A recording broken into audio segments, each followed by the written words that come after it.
अगर आम आदमी पार्टी के खिलाफ ठेके के बदले चंदे की जांच हो सकती है, तो फिर जिस बीजेपी को 7,721 करोड़ का चंदा मिला, जिसकी सरकार के पास ईडी से लेकर सीबीआई की ताकत है, उसकी सरकार ने चंदे के बदले किस कंपनी को कितना धंधा दिया, कितने लाख करोड़ का बिजनेस बॉन्ड के बदले कुछ खास कंपनियों को दिया गया, इसकी जांच ईडी से क्यों नहीं हो सकती है?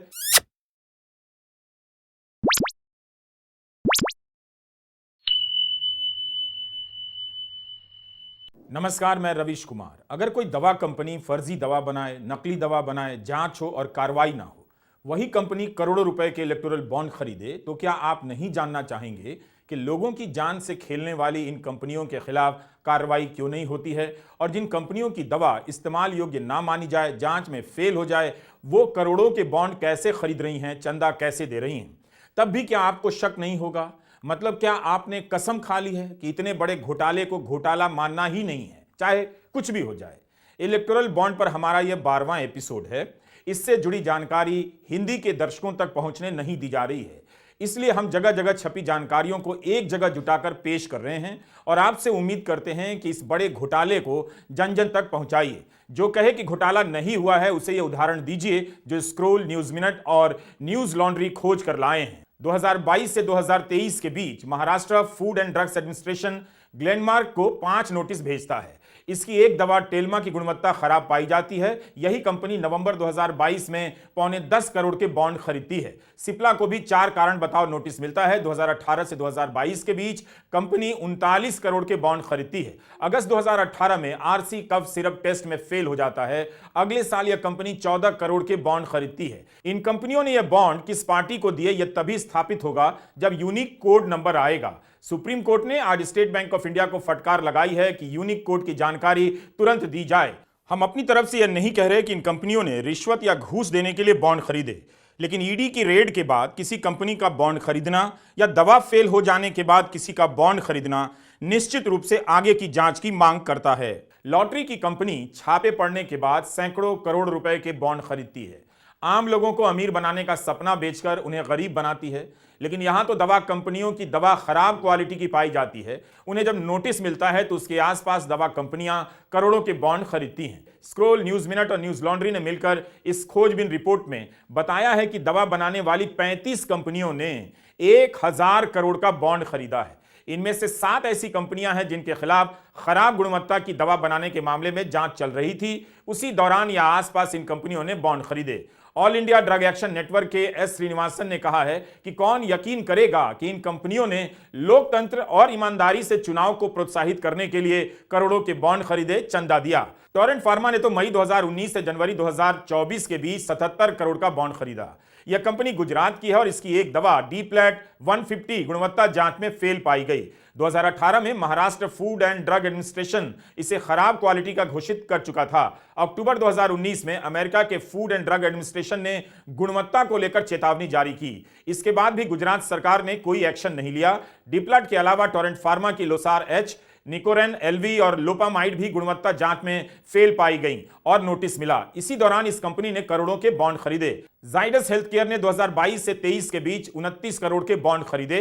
यह भी गुजरात की कंपनी है। 2021 में बिहार के ड्रग रेगुलेटर ने रेमडेसिविर के एक बैच को नकली घोषित कर दिया था। इसे लेने के बाद कई मरीजों पर बहुत बुरा असर पड़ा था, मगर गुजरात ड्रग रेगुलेटर ने कोई एक्शन नहीं लिया। इसी तरह एक और कंपनी है हेट्रो लैब्स, जिसने अप्रैल 2022 में 39 करोड़ का बॉन्ड खरीदा। उसके पहले Maharashtra food and drug administration ने इस कंपनी को 6 नोटिस जारी किए कि इसकी दवा की क्वालिटी खराब पाई गई है। हैदराबाद की यह कंपनी रेमडेसिविर बनाती थी जिसकी गुणवत्ता खराब निकली थी, लेकिन तेलंगाना सरकार ने कोई एक्शन नहीं लिया। क्या एक्शन नहीं लेने का संबंध बॉन्ड खरीदने से रहा होगा? क्या इसकी जांच नहीं होनी चाहिए? रेमडेसिविर को लेकर कोविड के दौरान कितनी भयंकर तरीके से ब्लैक मार्केटिंग हुई थी, आप याद कीजिए। भारी कमी हो जाने से इसके दाम आसमान छूने लगे, लोग लाखों रुपए देने लगे।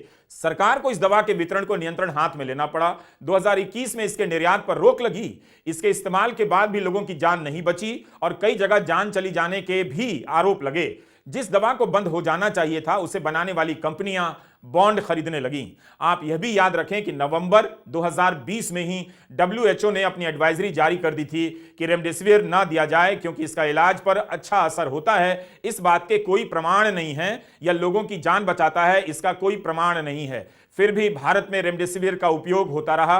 WHO की एडवाइजरी जारी होने के 2.25 साल तक, यानी मार्च 2023 तक, भारत में एम्स और ICMR इलाज के प्रोटोकॉल में रेमडेसिविर का जिक्र करते रहे, लिखते रहे कि इमरजेंसी यूज के लिए कुछ स्थिति में रेमडेसिविर का इस्तेमाल हो सकता है। मई 2021 में स्वास्थ्य मंत्री मुंडाविया का बयान छपा कि सरकार इसके उत्पादन को 10 गुना बढ़ाएगी। WHO की एडवाइजरी के बाद भी रेमडेसिविर का इस्तेमाल होता रहा। अब बताइए, अगर इलेक्टोरल बॉन्ड की जानकारी सामने नहीं आती तो क्या आपको पता चलता कि रेमडेसिविर बनाने वाली कंपनियां करोड़ों का बॉन्ड खरीद रही थी? और क्या आप नहीं जानना चाहेंगे कि किसे पैसा मिल रहा था? क्या यह साठगांठ नहीं है? इसलिए हमारा कहना है कि इलेक्टोरल बॉन्ड का मामला यह नहीं है कि किस पार्टी को कितना चंदा मिला, विपक्ष को भी मिल गया, बीजेपी को भी मिल गया, इसलिए हिसाब बराबर हो गया। मामला यह है कि गलत बुनियाद पर असंवैधानिक तरीके से कानून बनाया गया। कंपनियों ने चंदा दिया, किसी को ज्यादा किसी को कम, लेकिन इससे सारा हिसाब बराबर नहीं माना जाएगा। देखना होगा कि इस बॉन्ड को खरीदने वाली कंपनियों को सरकार से कुल कितने लाख करोड़ का धंधा मिला। खेल वहां है। यह खेल तभी पता चलेगा जब यूनिक कोड से स्थापित होगा कि किस कंपनी ने किस पार्टी को बॉन्ड खरीद कर दिया, कैसी कैसी कंपनियों ने इलेक्टोरल बॉन्ड खरीदे। यह एक ऐसा पहलू है जो इलेक्टोरल बॉन्ड को लेकर तमाम तरह के संदेहों को साबित करने के लिए बेचैन है। ऐसी छोटी छोटी कंपनियों के नाम सामने आए हैं जिन्होंने अपने मुनाफे से ज्यादा के बॉन्ड खरीदे। 43 ऐसी कंपनियां हैं जो शुरू हुई 2018 के बाद, उन्होंने चंदा दिया 385 करोड़। 4 ऐसी कंपनियां हैं जिस साल इनकी स्थापना हुई उसी साल करोड़ों के बॉन्ड खरीदे। 2 दर्जन से अधिक कंपनियां ऐसी हैं जिनके यहां जांच एजेंसियों के छापे पड़ते हैं और कंपनियां बॉन्ड खरीदती हैं। बहुत सी कंपनियां हैं जिन्हें बॉन्ड खरीदने के बाद धंधा मिलता है। ऊर्जा क्षेत्र से जुड़ी कंपनियों ने कुल इलेक्टोरल बॉन्ड का 30% हिस्सा खरीदा है। अगर आप कॉर्पोरेट के एंगल से ही देखें तो पता चलेगा कि कितना बड़ा खेल हुआ होगा। इसके कारण कॉर्पोरेट के भीतर का रहस्य बाहर आ सकता है। कायदे से इन सब मामलों में जांच होनी चाहिए।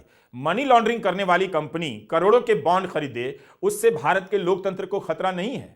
अगर मनी लॉन्ड्रिंग से भारत को खतरा है तो इसे करने वाली कंपनी के चंदे से क्यों नहीं खतरा है? इस हेडलाइन को पढ़िए। ईडी का दावा, ठेके के बदले आम आदमी पार्टी को चुनावी चंदे के रूप में मिली रिश्वत। अमर उजाला की यह खबर है और ईडी के दावे को लेकर कुछ और जगहों पर ऐसी खबर छपी है।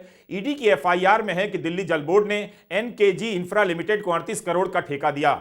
इस कंपनी ने आम आदमी पार्टी को चंदा दिया। खबर में राशि का जिक्र नहीं, यह भी नहीं कि चंदा किस रूप में दिया, बॉन्ड खरीदा या किसी और रूप में दिया। अगर आम आदमी पार्टी के खिलाफ ठेके के बदले चंदे की जांच हो सकती है तो फिर जिस बीजेपी को 7,721 करोड़ का चंदा मिला, जिसकी सरकार के पास ईडी से लेकर सीबीआई की ताकत है, उसकी सरकार ने चंदे के बदले किस कंपनी को कितना धंधा दिया, कितने लाख करोड़ का बिजनेस बॉन्ड के बदले कुछ खास कंपनियों को दिया गया, इसकी जांच ईडी से क्यों नहीं हो सकती है? अब एक कंपनी है ऋत्विक प्रोजेक्ट। इस कंपनी ने 45 करोड़ के बॉन्ड खरीदे। इसके मालिक सीएम रमेश जब तेलुगु देशम पार्टी में थे तब कंपनी पर आयकर विभाग का छापा पड़ा। सीएम रमेश टीडीपी छोड़कर बीजेपी में आ गए, सांसद बन गए। इस कंपनी को कई सरकारी ठेके मिले हैं। इसलिए बॉन्ड के मामले को लेकर थोड़ा स्पष्ट रहिए। यह मामला यह नहीं कि किस पार्टी को चंदा मिला या सबको मिला। विपक्ष को चंदा मिलना और बीजेपी को चंदा मिलने में बहुत अंतर है। ईडी आईटी से लैस मोदी सरकार के पास किसी भी कंपनी पर उपकार करने से लेकर डरा देने की क्षमता बहुत ज्यादा है। विपक्ष की सरकार इस तरह से कंपनियों को नहीं डरा सकती जिस तरह से केंद्र की सरकार धमका सकती है और जितना लाभ केंद्र की सरकार उन्हें दे सकती है।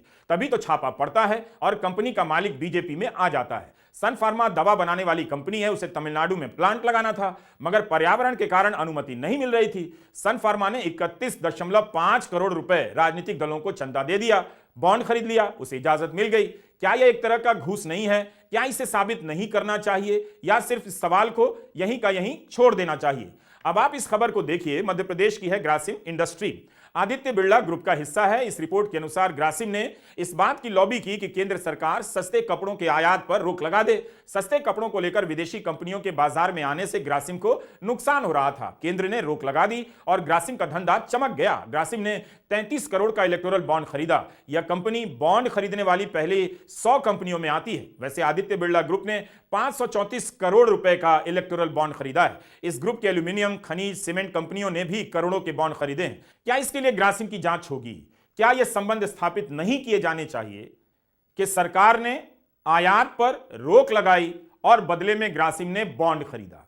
जिस पार्टी को ठेका मिला है, क्या उसकी जांच नहीं होनी चाहिए? कंपनियां चालाकी करती हैं, कई राजनीतिक दलों को चंदा दे देती हैं जिससे लगे ना कि किसी एक को ही दिया है। इस आधार पर चंदे के बदले धंधा साबित नहीं होगा। देखना चाहिए कि कौन सी सरकार उस कंपनी को ज्यादा फायदा पहुंचा सकती थी और उस कंपनी ने उसकी पार्टी को कितना चंदा दिया। पहले आप अपना लॉजिक दुरुस्त कीजिए। अगर इसमें सब शामिल हैं तो भी यह भ्रष्टाचार का सबसे बड़ा मामला है, क्योंकि यह भ्रष्टाचार मोदी सरकार की नाक के नीचे हुआ, उसके बनाए कानून के पीछे हुआ। इसलिए कंपनियों को आगे किया जा रहा है कि वे नाम ना आने दें। बॉन्ड खरीदने के बाद कंपनियां आराम से किसी भी पार्टी को बता सकती हैं कि हमने आपके लिए इतने का बॉन्ड खरीद लिया है, बस एक फोन करने की बात है। कहां तो सारी कंपनियों को खुद ही बता देना चाहिए कि किस किस को पैसा दिया। लेकिन बिजनेस स्टैंडर्ड की यह हेडलाइन कहती है कि कॉर्पोरेट को यह भरोसा है कि बॉन्ड के मसले से जनता प्रभावित नहीं होगी, लोकसभा के नतीजों पर इसका असर नहीं पड़ेगा। अब आप इस खेल को समझिए। इन सभी को भरोसा है कि जनता तक खबर नहीं पहुंचेगी। टीवी और अखबार चुप रहेंगे तो पता कैसे चलेगा? अखबार डिटेल में छापेंगे नहीं, हिंदी वाले अखबार तो बंद ही कर देंगे या उलझाकर छाप देंगे। जब जनता को पता ही नहीं चलेगा कि उसके देश में ऐसी भयंकर लूट हुई है तो वह फैसला लेने लायक कैसे रहेगी? इसलिए जरूरी है और यह सबकी लड़ाई है कि इस घोटाले की खबर हर किसी तक पहुंचे। बात लोकसभा के नतीजों पर असर की नहीं है, बात है उस कोशिश से पर्दा हटाने की जिन्हें यकीन है कि जनता तक खबरों को अब पहुंचने नहीं देंगे। हमारे पास इतनी शक्ति है। जब गोदी मीडिया प्रधानमंत्री को हर दिन विजेता घोषित करने में लगा है, इसी देश के कुछ पत्रकार इस घोटाले की परतें उधेड़ रहे हैं। हिंदू में विघ्नेश राधाकृष्णन, जैस्मिन निहलानी और रेबेका रोज वर्गीज की रिपोर्ट है। इन्होंने बताया है कि 2018 के बाद से शुरू हुई कम से कम 43 फर्म ने कुल 385 करोड़ के बॉन्ड खरीदे। हैदराबाद में 2023 में स्थापित हुई 4 कंपनियों ने कुछ ही महीनों बाद करोड़ों के बॉन्ड खरीदे। कोविड के दौरान 2020 और 2021 में 20 कंपनियां ऐसी थीं जिन्होंने अपनी स्थापना के 1 या 2 साल के भीतर 100 करोड़ से अधिक के बॉन्ड खरीदे। यह जानकारी हिंदू ने कॉर्पोरेट मंत्रालय के डेटाबेस से ली है। हिंदू की रिपोर्ट में 1-2 कंपनियों का उदाहरण दिया गया है। हैदराबाद की T Shark infra developers private limited और T Sharks overseas education consultancy private limited, इन दोनों की शुरुआत 2023 के मार्च और मई महीने के दौरान हुई। दोनों के निदेशक, प्रबंध निदेशक एक ही हैं। स्थापना के 3 महीने के भीतर ही दोनों ने कुल मिलाकर 7.5 करोड़ रुपए के बॉन्ड खरीदे। बैंक ग्लोबल रिसोर्सेज एलएलपी नाम की एक और कंपनी है जिसने स्थापना के 4 महीने के बाद 5 करोड़ के बॉन्ड खरीदे। एक और कंपनी है वसावी एवेन्यूज एलएलपी, इसने भी स्थापना के 3 महीने के बाद 5 करोड़ के बॉन्ड खरीदे। कुल मिलाकर इन तीनों ने 17.5 करोड़ के बॉन्ड खरीदे। बंगाल की एसिकस लॉजिस्टिक प्राइवेट लिमिटेड ने स्थापना के 2 साल के भीतर ही 22 करोड़ के बॉन्ड खरीदे। हैदराबाद की एक company Aparna farms and estates ने स्थापना के 3 साल के भीतर 30 करोड़ के बॉन्ड खरीदे। 162 करोड़ के बॉन्ड खरीदने वाले यशोदा सुपर स्पेशलिटी अस्पताल के बारे में हिंदू की रिपोर्ट में बताया गया है कि इसकी स्थापना अप्रैल 2019 में की गई थी। राजनीतिक दल नहीं बताएंगे किसने पैसा दिया, वरना बीजेपी अब तक बता चुकी होती। आप कंपनियों की नजर से फिलहाल इस सवाल को देखिए। कोई कंपनी अभी अभी बनी है, वो करोड़ों के बॉन्ड खरीद रही है। छापा पड़ा है, वो कंपनी करोड़ों के बॉन्ड खरीद रही है। दवा जांच में फेल हो गई है, वह कंपनी करोड़ों के बॉन्ड खरीद रही है। इसलिए इलेक्टोरल बॉन्ड का मामला बहुत बड़ा है और इसलिए इस पर चुप्पी साधी जा रही है, जानकारी रोकी जा रही है। कंपनी का पैसा बिजनेस के लिए होता है, उनके कर्मचारियों के लिए होता है। क्या यह सवाल नहीं बनता है कि कोई कंपनी 500 करोड़ रुपए का बॉन्ड क्यों खरीद रही है? क्या वह उसी अनुपात में अपने कर्मचारियों की सैलरी बढ़ा रही है? क्या इसीलिए नियम बदला गया कि बॉन्ड खरीदने वाली कंपनी अपने शेयर धारकों को नहीं बताएगी? क्या किसी भी कंपनी का शेयर धारक इसकी मंजूरी देगा कि वह कंपनी 500 करोड़ रुपए का बॉन्ड खरीदकर उनके प्रिय मोदी जी को दे दे? इस पर वही कंपनी मतदान करा ले और देख ले जिसने चोरी छुपे बॉन्ड खरीदे हैं। बिजनेस स्टैंडर्ड की एक रिपोर्ट है, बड़ी कंपनियों के मुकाबले छोटी कंपनियों ने अपने मुनाफे का ज्यादा बड़ा हिस्सा चंदे में दे दिया। सबसे अधिक चंदा देने वाली 10 कंपनियों ने अपने 4 साल के मुनाफे का 0.2% का बॉन्ड खरीदा। 10 सबसे छोटी कंपनियों ने अपने मुनाफे का करीब 15% बॉन्ड खरीदने में लगा दिया। इसमें भी अगर आपको नेक्सस समझ में नहीं आ रहा है, फिर क्या किया जा सकता है? राजनीतिक दलों को प्रचार के लिए बिल्कुल पैसा चाहिए, लेकिन क्या यह उसका सही रास्ता है? चंदा देने के नाम पर इन कंपनियों ने कितने करोड़ों का धंधा ले लिया, क्या आप नहीं जानना चाहेंगे? इसकी वजह से भारत के लोकतंत्र में कितना बड़ा असंतुलन आ गया, क्या आप नहीं देखना चाहेंगे?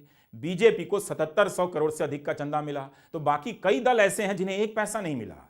जो भी आपको समझाने आए कि प्रति सांसद बीजेपी को कम मिला है, उससे दूर रहिए। हमारा सभी वीडियो दिखा दीजिए। यह तर्क पूरी तरह फ्रॉड है।